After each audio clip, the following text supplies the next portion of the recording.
Assalamualaikum Kang Mas. Maaf pagi-pagi sudah mau bertanya.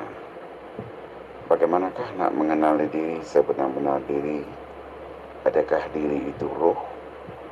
Apakah hakikat roh sebenarnya? Adakah roh itu adalah diri? Boleh Kang Mas tolong perjelaskan dan bagi kefahaman. Terima kasih Kang Mas. Assalamualaikum warahmatullahi ta'ala wabarakatuh. Alhamdulillahirrabbilalamin. Waalaikumsalam warahmatullahi wabarakatuh. Bismillahirrahmanirrahim. Roh adalah ruhullah. Jadi hati, nyawa, jiwa, nyawa, semuanya terangkum di dalam hayatullah.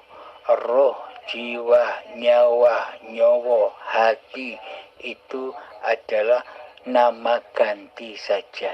Sebenarnya roh, jiwa, nyawa, hati itu adalah hayatullah, hidupnya Allah. Jadi sesungguhnya Allah memberankan badan-badan ciptaannya ini, memberankan badan-badan yang diperjalankan sejak dari tanah hingga kini. Jadi Allah yang mengutus badan-badan ini untuk bertindak tanduk. Di dalamnya Allah memakai nafsnya manusia. Jadi al-insanu sirri wa ana sirruhu.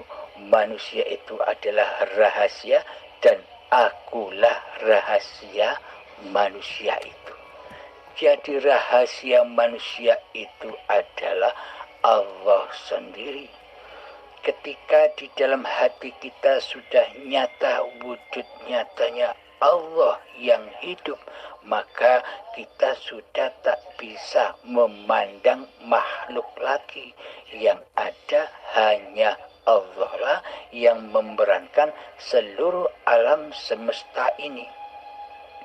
Maka dari itu, bila di dalam hati kita masih dirasa, dikata roh ini rohnya manusia, maka kita pasti buta, tidak akan bisa menyaksikan Allah, yakni Allahnya gaib. Bagi siapa Allah itu gaib? Bagi manusia yang belum mengenali Tuhan pencipta dirinya. Namun bagi siapakah Allah itu nyata? La ilaha illallah al-malikul haqqul mubin. Tiada Tuhan selain Allah. Allah lah yang maha besar lagi maha nyata. Bagi siapakah Allah itu nyata? Bagi manusia yang sudah menyadari hakikat diri sejati manusianya yang tak wujud, yang gaib dan yang mati. Maka yang nyata hanyalah Allah. Demikian Kang Mas. Semoga jawaban yang singkat ini bisa memahamkan diri panjenengan. Terima kasih Kang Mas. Alhamdulillah Kang Mas, cukup memuaskan hati dan saya insya Allah faham apa yang Kang Mas terangkan. Alhamdulillah. Terima kasih Kang Mas. Alhamdulillahirrabbilalamin. Terima kasih kembali Kang Mas. Semoga paparan-paparan ini bermanfaat untuk saya dan kita semua. Alhamdulillahirrabbilalamin. Assalamualaikum warahmatullahi wabarakatuh.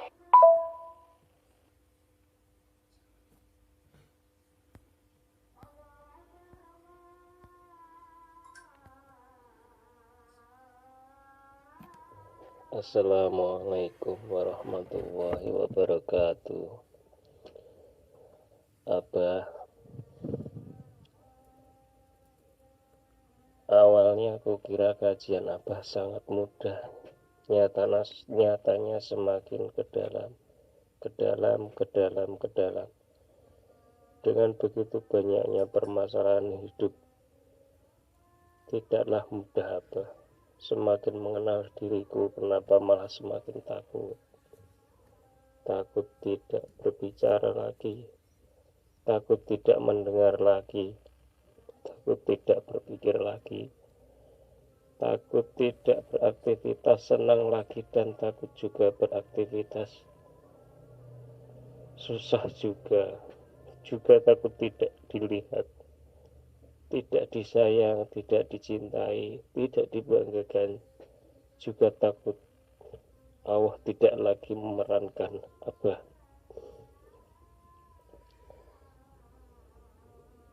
Inilah yang selama ini ada di dalam rasa diriku Abah. Alhamdulillahirrabbilalamin. Bisa saya rasakan apa yang Anda rasakan, Kang Mas.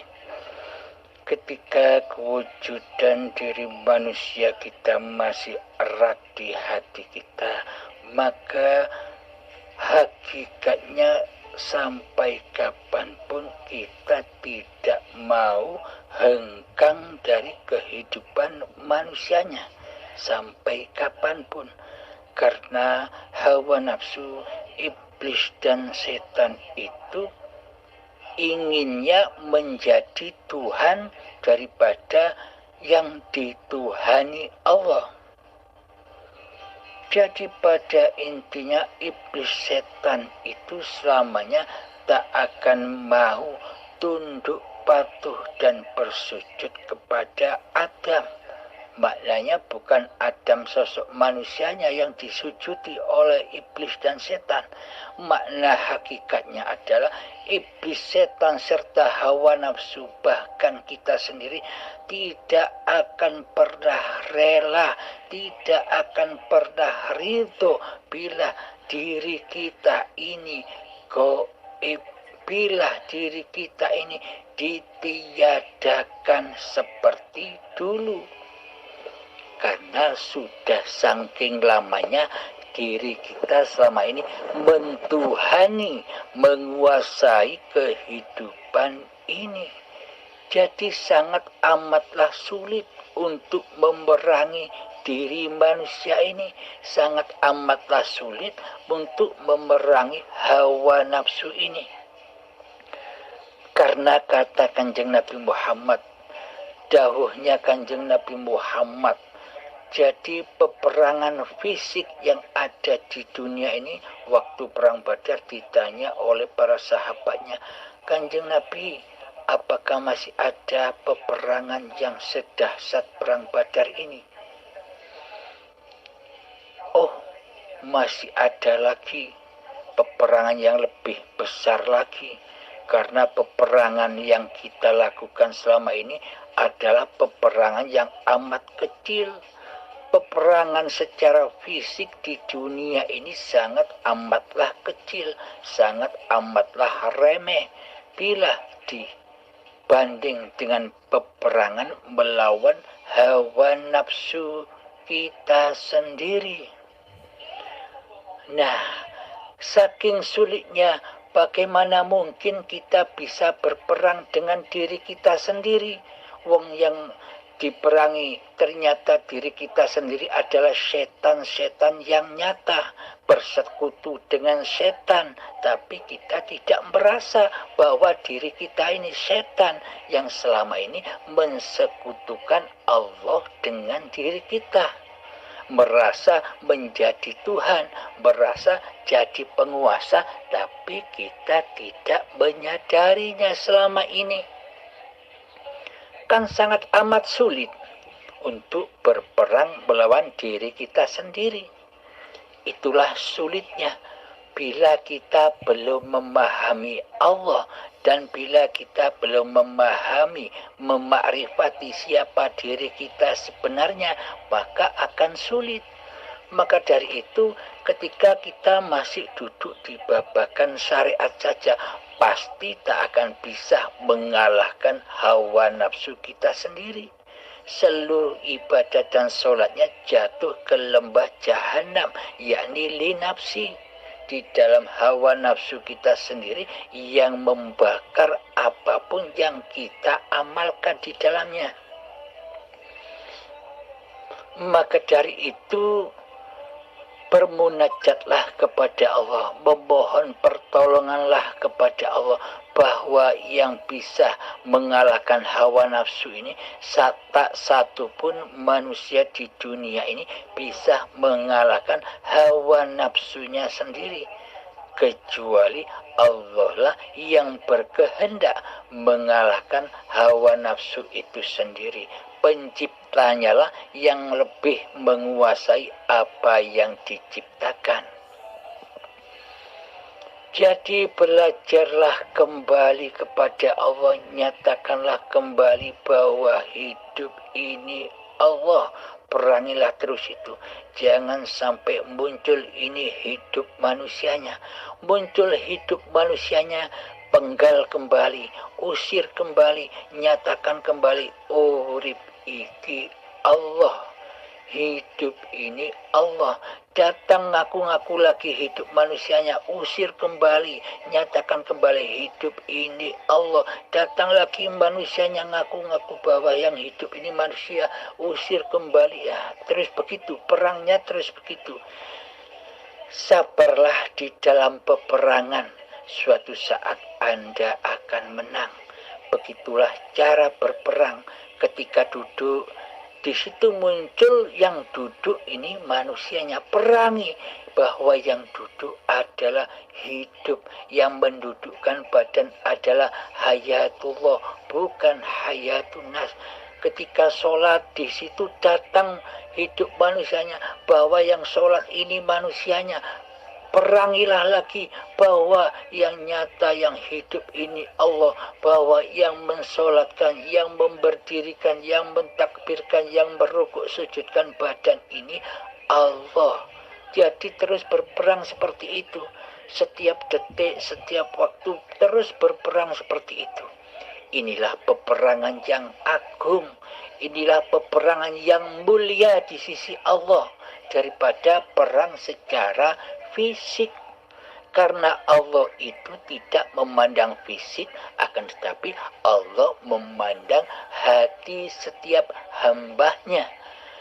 Di dalamnya Allahkah yang menjadi Tuhan dan yang menjadi Raja, ataukah masih hambanya, ataukah masih makhluknya yang menjadi Tuhan dan yang merajai seluruh tindak laku badan-badannya.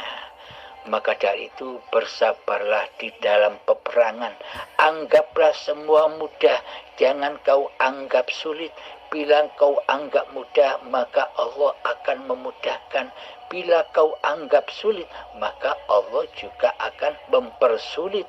Karena Allah sesuai dengan prasangka-prasangka hamba-hambanya. Alhamdulillahirabbil alamin. Semoga bisa dipahami ya Kang Mas Muslih.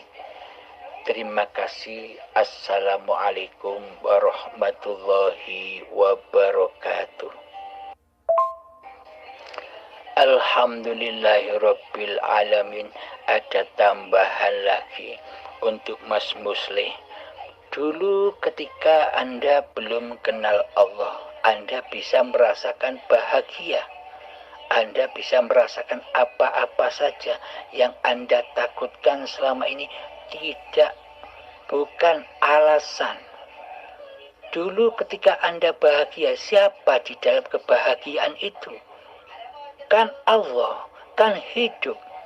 Jika tanpa hidup, apakah Anda bisa berapa-apa selama ini? Maka ketika Anda sudah mengenal Allah, tidak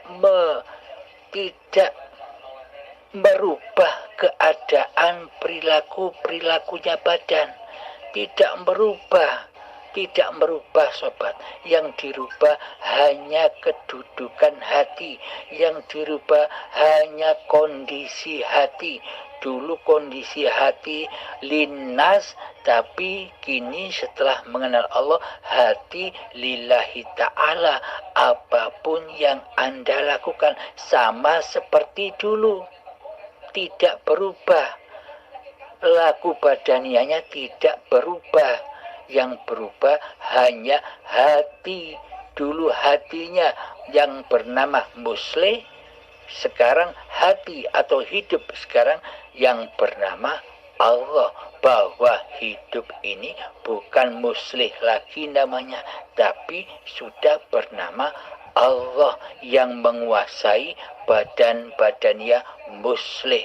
Yang menamai nama muslih adalah hidup itu sendiri. Jadi jangan khawatir Kang Mas, tidak merubah keadaan apapun yang Anda takutkan. Yang dirubah hanya kondisi-kondisinya hati, agar hati tetap kembali rojiun kepada Allah lah yang mengadakan seluruh keadaan-keadaan ini. Baik dulu, keadaan-keadaan yang dulu dan sekarang sama saja. Bedanya dulu muslihnya yang jadi Tuhan, tapi sekarang muslihnya yang jadi hamba, tunduk patuh kepada perintah Tuhannya sebagai penguasa hidup sang muslih. Begitu Kang Muslih, jangan takut. Yang dirubah hanya kondisi hati, tidak merubah apa yang setelah Anda syariatkan selama ini.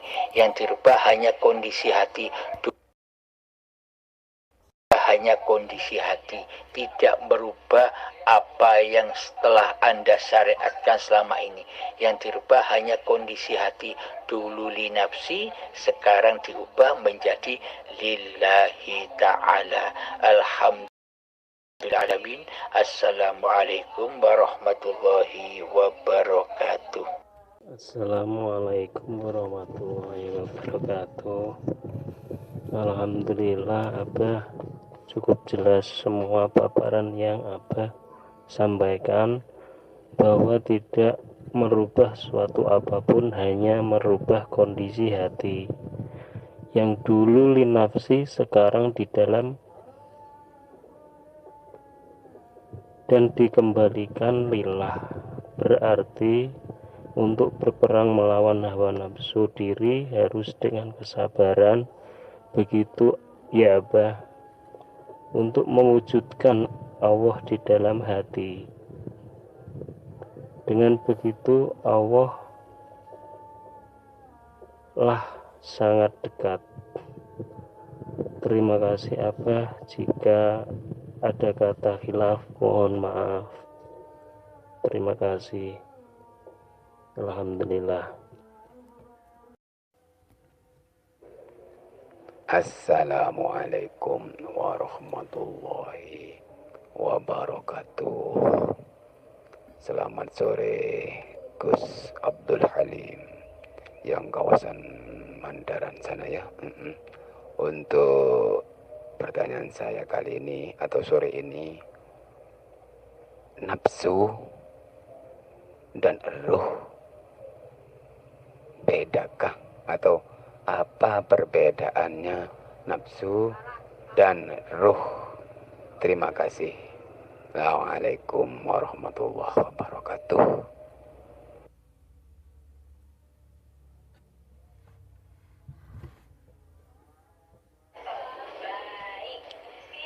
Waalaikumsalam warahmatullahi wabarakatuh. Alhamdulillahirabbil alamin. Perbedaan nafsu dan roh. Pertanyaan dari Kang Baidawi, Rembang, Jawa Tengah. Alhamdulillahirabbil alamin. Mari kita ulang sejarah diri manusia kita. Sejak dari tanah, cikal bakal badan ini sudah dihidupi oleh Allah. Seumpama hidup ini hidup manusianya, maka pastilah kita ingati, pastilah kita saksikan saat kita berada di tanah. Bila memang hidup dan kehidupan ini milik manusianya. Akan tetapi anehnya, selama ini kita merasa bahwa hidup ini hidup manusia kita. Anehnya kita tidak tahu apa-apa. Mestinya bila hidup ini hidup manusia kita, mestinya kita kan tahu apa-apa. Sejak perjalanan tanah dicipta, dihidupi, disuapi makanan, dipelihara, dibimbing, dijaga, dikasih sayangi oleh hidup, oleh hayatullah. Seumpama hidup ini bukan hidupnya Allah, yakni hidup diri manusia kita, mestinya kita akan tahu semua peristiwa-peristiwa itu.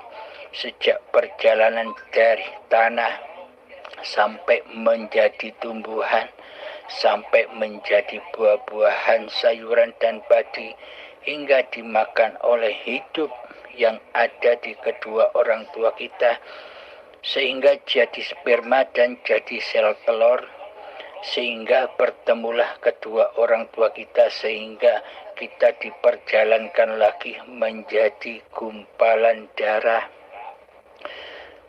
sehingga diperjalankan lagi oleh Allah menjadi gumpalan daging. Nah, sejak dari tanah sampai menjadi gumpalan daging itulah uripe Allah, hayatullah yang membimbing, yang mencipta, yang menyuapi, yang menjaga,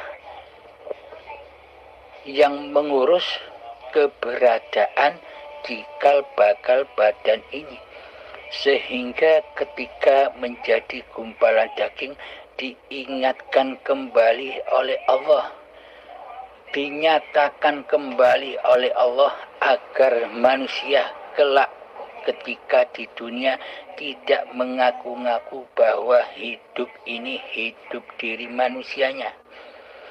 Diingatkan lagi oleh Allah, kutiupkan rohku di saat menjadi gumpalan daging. Maknanya kutiupkan rohku ini adalah penegasan kembali bahwa hidup ini Allah yang mencipta badan ini, Allah yang menghidupi sejak dari tanah sampai gumpalan daging ini, Allah.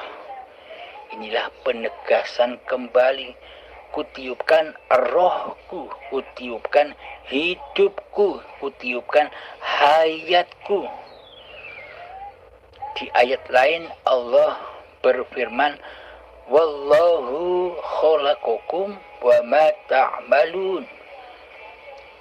Allah lah pencipta diri manusiamu dan Allah lah pencipta apapun yang kau perbuat. Alhamdulillahirabbil alamin.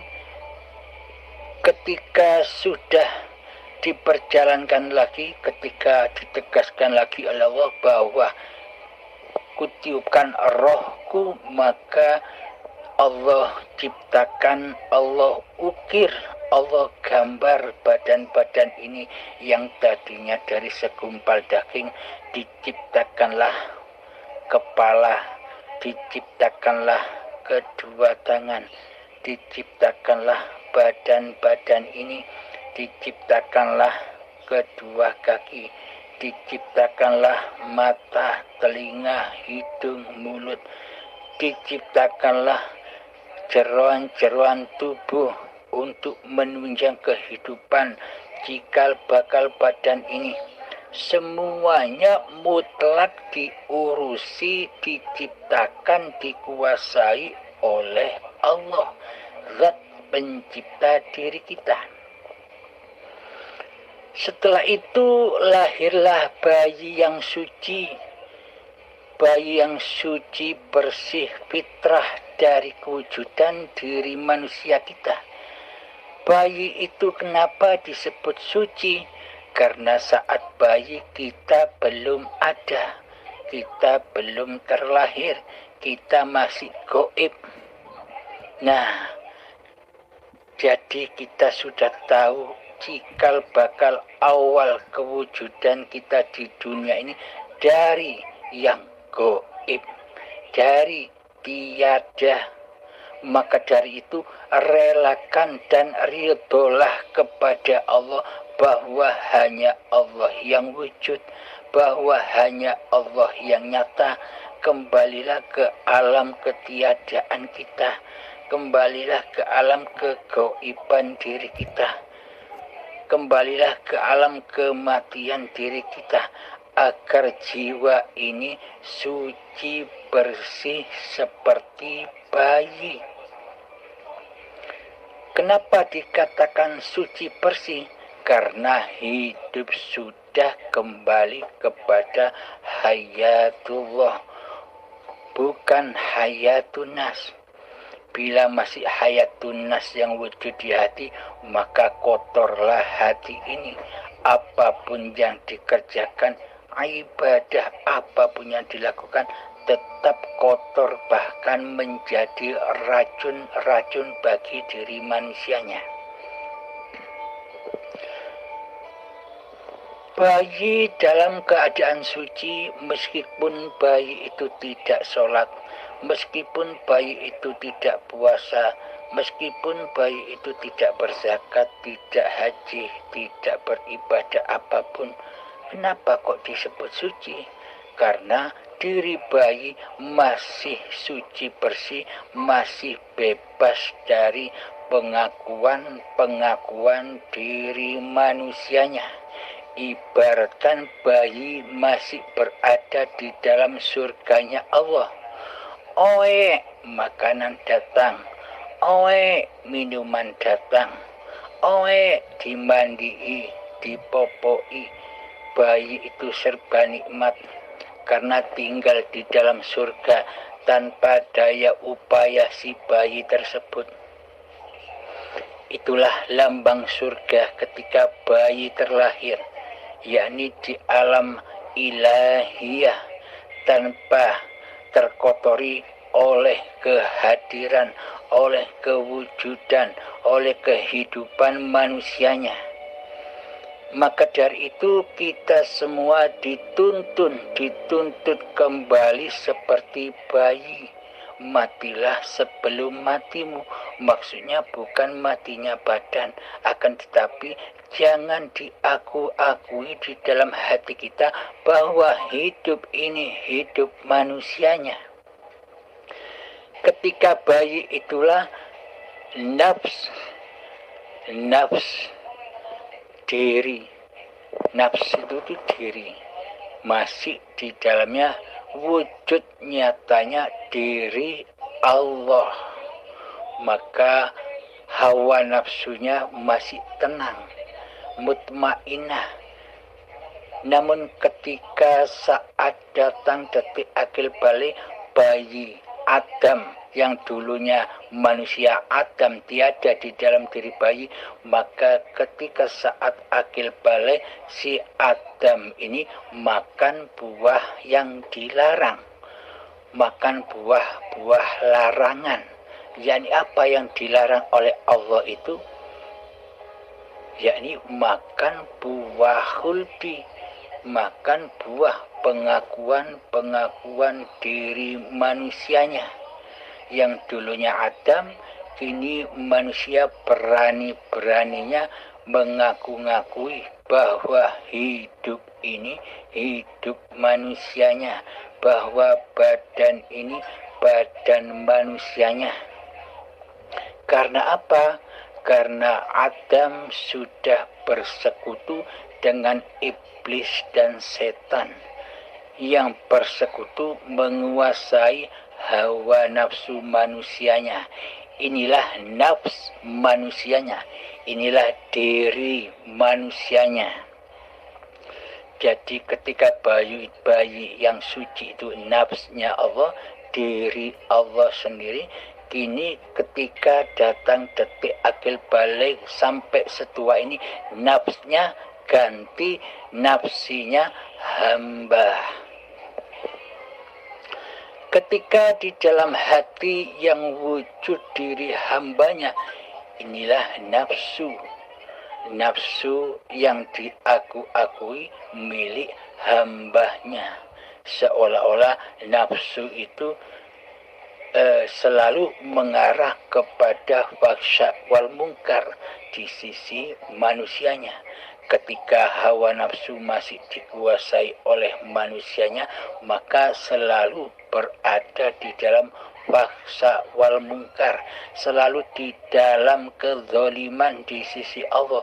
Apapun yang dikerjakannya, meskipun dibungkus ibadah-ibadah syariat, akan tetapi hati masih terkuasai oleh diri manusianya, nafs manusianya, maka seluruhnya bukan terhitung ibadah di sisi Allah, akan tetapi seluruhnya mengkufuri Allah, mensekutukan Allah dengan diri manusianya, mensekutukan nafs diri Allah dengan nafs diri manusianya. Maka dari itu bedanya ada di hati kita masing-masing. Yang wujud, yang nyata, yang hidup, yang ada di hati kita ini siapa? Uripe Allah, nafs Allah, ataukah uripe hamba, nafs linasnya, linafsi ataukah lillahi ta'ala. Masing-masing diri kitalah yang bisa mengoreksi, yang bisa memahami, yang bisa menyaksikan batin kita sendiri. Hidup ini Allah ataukah hidup ini manusia? Jika masih merasa bahwa hidup ini manusia, maka seluruh perbuatannya akan terbawa oleh hawa nafsu, iblis dan setan. Akan tetapi bila sudah nyata di hati kita bahwa hidup ini Allah, maka nafsu itu akan mutmainnah, selalu dibimbing oleh Allah.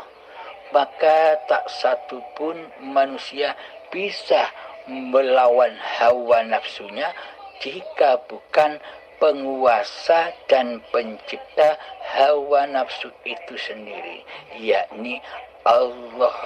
Maka kembalilah kepada Allah dengan rela dan ridho, agar semua nafsu-nafsu manusia agar menjadi tenang, mutmainnah. Ketika kewujudan diri manusia, ketika kehidupan diri manusia masih wujud di dalam hatinya, maka seluruh af'al yang terjadi di dalamnya adalah linafsi, kuasaku hamba, sholatku hamba, ibadahku hamba, semuanya serba hamba. Karena hamba telah menyerupai Tuhannya. Terbukti seluruh sifat-sifat yang wajib hanya dimiliki oleh Allah, hambanya ngaku-ngaku jadi Allah. Maka selama ini, sejak akil balik hingga setua ini, bila praktek ibadah kita seperti demikian, itu hanyalah racun buat kita. Di dalamnya kita berbangga-bangga diri dengan ibadah dan ilmu-ilmu syariat kita. Di dalamnya kita merasa terhormat dengan amal-amal dan ilmu syariat kita. Di dalamnya kita merasa mulia dengan amal dan ilmu syariat kita. dan kita meremehkan orang-orang yang di bawah kita. Itulah akibat kita selama ini mentuhani diri kita sendiri.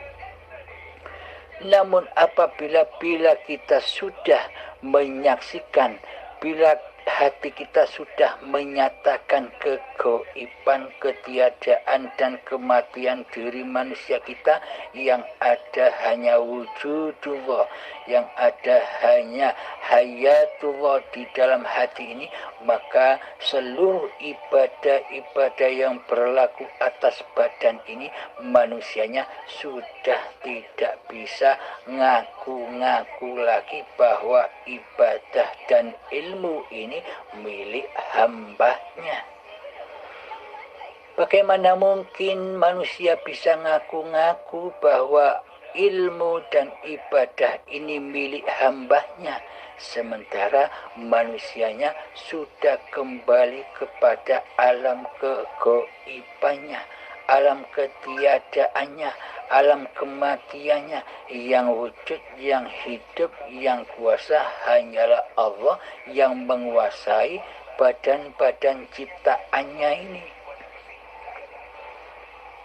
Tidak mungkin orang hakikat dan makrifat, tidak mungkin orang yang musyahadah itu ngaku-ngaku jadi Allah, karena di dalam hatinya yang ada hanya Allah. Bagaimana mungkin bisa mengaku-ngaku Allah sedang diri hambanya di dalamnya sudah mempersembahkan kembali sifat-sifatnya Allah kepada Allah. Jadi manusianya sudah rela dan ridho kembali kepada hakikat diri sejati manusianya yang Adam, yang al-maut. Nah, apakah tidak kebalik? Selama ini orang-orang yang tidak mengenal Allah itulah ternyata yang selama ini ngaku-ngaku jadi Allah, tapi tidak terasa, tapi tidak disadarinya di hatinya. Karena sangat hebatnya hawa nafsu, iblis dan setan itu menggelapkan hati manusia. Hati manusia disaksikan, dipertunjukkan oleh iblis dan setan tentang babakan dunia. Dunialah yang selalu dicintai di hatinya, dunialah yang selalu diingati di hatinya daripada Allah pencipta dunia. Inilah gelapnya hati, inilah matinya jiwa, seolah-olah seakan-akan penampilannya seperti hamba Allah dengan ibadah ilmu dan sholat-sholatnya seolah-olah saja, akan tetapi di dalamnya masih mensekutukan Allah dengan diri manusianya di dalam segala amal ibadahnya. Inilah bedanya nafs manusia dan nafs Allah. Bila sudah Allah yang berawal atas badan ini, maka seluruhnya menjadi amal yang lillahi ta'ala, sesuai yang diajarkan Allah kepada Kanjeng Nabi Muhammad sallallahu alaihi wasallam, dan dari Kanjeng Nabi Muhammad diajarkan kepada kita semua lewat niat-niat ibadah yang kita kumandangkan setiap apapun ibadah itu. Innamal a'malu binniyah. Seluruh amal ibadah itu tergantung niatnya. Niatnya tidak tersesat, apakah niatnya tertuju kepada Tuhannya di dalam alam lillahi ta'ala. Kebanyakan kita selama ini niatnya benar lillahi ta'ala, niat ingsun sholat lillahi ta'ala, niat ingsun kerja lillahi ta'ala, niat ingsun mandi lillahi ta'ala, niat ingsun naik motor lillahi ta'ala, niat ingsun melihat sesuatu kebiarnya dunia lillahi ta'ala, akan tetapi praktek hati kita selama ini lillahi ta'alanya tidak kita masukkan ke dalam dada kita, hanya kalam-kalam mulut doang. Akan tetapi praktek yang masuk di dalam dada kita semuanya kembali li nafsi, bukan lillahi ta'ala. Ini mandiku hamba, ini makanku hamba, ini sholatku hamba, ini penglihatanku hamba, ini pendengaranku hamba. Seluruhnya kembali kepada kehambaannya yang menyerupai Tuhannya. Hambanya lah yang mentuhani dirinya sendiri selama ini. Apakah demikian yang dikatakan bertuhan di sisi Allah? Coba kita tafakuri di dalam hati kita. Coba kita hayati, sebenar-benarnya menghayati di dalam hati kita. Renungkan kezaliman kita selama ini kepada Allah. Tafakuri kesalahan-kesalahan kita selama ini kepada Allah. Karena Kanjeng Nabi diutus oleh Allah ke dunia ini adalah innama bu'istu liutammima makarimal akhlak. Tidak diutus aku ke dunia ini hanyalah untuk menyempurnakan akhlak-akhlak hati manusia kepada Tuhannya. Karena selama ini manusia sama-sama mentuhani dirinya sendiri, tidak bertuhankan Allah. Laku dohiriyanya seakan-akan kelihatannya seperti nyembah Allah di dalam sholat-sholatnya, di dalam ibadah-ibadahnya. Akan tetapi sesungguhnya hakikatnya di dalam hati sang hamba mentuhani dirinya sendiri selama ini. Logikanya Allah digoibkan, Allah ditiadakan kewujudannya, Allah ditiadakan kehidupannya di hati kita, Allah ditiadakan kehadirannya di hati kita yang menguasai diri kita selama ini. Itulah bukti selama ini bahwa diri kita belum bertuhan di sisi Allah. Bertuhannya, beragamanya hanya di sisi syariat saja. Demikian Kang Mas bedanya antara nafsnya Allah dan nafsnya manusia. Tinggal koreksi hati kita masing-masing.